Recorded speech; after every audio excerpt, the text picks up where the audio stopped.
Mana hurmatli kuzatuvchilar, bizda o'zini intellekti bilan ishlaydigan quloq yuvuvchi apparatimiz tayyor bo'ldi. Hozir sizlarga buni obzor qilamiz.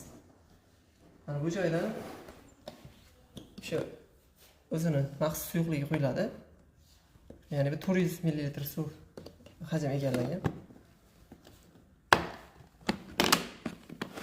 Bu tarafda o'zini paneli bor. Yoqib ko'rsatamiz. Hop. Wi-Fi nomi va parolni o'zi ko'rsatib turadi IP adreslarigacha.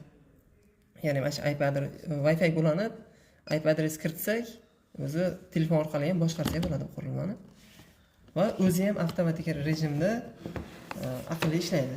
Masalan, bu 25 gradusdan past va 45 gradusdan yuqori haroratdagi suv quyulishiga o'zi avtomatik ravishda o'chiradi. Ya'ni motorlar suv haydamaydi. Hozir bizda 39.8 turganligi uchun 39.7 mana suv quyib qo'yganmiz. Bunda ishlaydi mana. Bu tarafda boshqaruv pedali bor. Ya'ni qachon buni kerakli joyga qo'yib bo'lgandan keyin boshqaruv pedalini bosamiz. Va har xil bemor uchun kerakli darajadagi bosim, ya'ni davleniya kerak.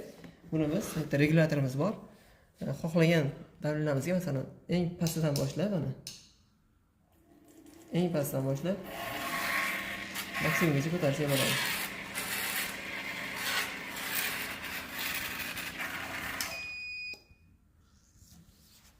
Va pedalni ko'p o'ynatsak ham bu ovoz beradi, ya'ni bir tekissiz sepishimizni ta'minlash uchun pedalni ko'p o'ynatmaylik, orqa-orqa bosish mumkin emas deb o'zi ogohlantiradi.